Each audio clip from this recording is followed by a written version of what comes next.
കൊടകര പഞ്ചായത്തിലെ പൊതുകുളങ്ങളിലൊന്നായ പെരിങ്ങാംകുളത്തിൽ പായലും ചണ്ടിയും നിറയുന്നു. ഏറെക്കാലം നാശോന്മുഖമായി കിടന്ന കുളം വർഷങ്ങൾക്ക് മുൻപ് നവീകരിച്ച് സൗന്ദര്യവൽക്കരിച്ചെങ്കിലും ഇപ്പോൾ വീണ്ടും കുളത്തിന്റെ മുഖം മങ്ങുകയാണ്.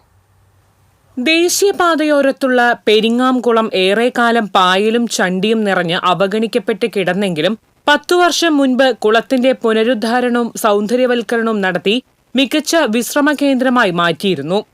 അപ്പോളോ ടയേഴ്സിന്റെ സഹകരണത്തോടെയാണ് കൊടകര ഗ്രാമപഞ്ചായത്ത് പെരിങ്ങാംകുളം മോടി പിടിപ്പിച്ചത്. ദേശീയപാതയിലൂടെ കടന്നുപോകുന്ന സഞ്ചാരികൾക്കും അയ്യപ്പ ഭക്തർക്കും നാട്ടുകാർക്കുമായി വിശ്രമ കേന്ദ്രമാക്കി മാറ്റിയെടുത്തു. എന്നാൽ ഏതാനും വർഷങ്ങളായി കുളം വൃത്തിയാക്കാത്തതിനാൽ പായലും ചണ്ടിയും നിറഞ്ഞു കിടക്കുകയാണിപ്പോൾ. മാലിന്യ നിക്ഷേപത്തിനാവശ്യമായ സൗകര്യങ്ങൾ ഇവിടെ ഏർപ്പെടുത്തിയിട്ടുണ്ടെങ്കിലും സാമൂഹ്യവിരുദ്ധർ പ്ലാസ്റ്റിക് കുപ്പികളും ഭക്ഷണാവശിഷ്ടങ്ങളും കുളത്തിലേക്ക് വലിച്ചെറിയുന്നത് സന്ദർശകർക്ക് തലവേദന സൃഷ്ടിക്കുന്നുണ്ട്. ഇവിടെ നിർമ്മിച്ചിട്ടുള്ള ഇരിപ്പിടങ്ങളിൽ ചിലത് തകർന്നു കിടക്കുകയാണ്. നടപ്പാതയും ഭാഗികമായി തകർന്നിട്ടുണ്ട്.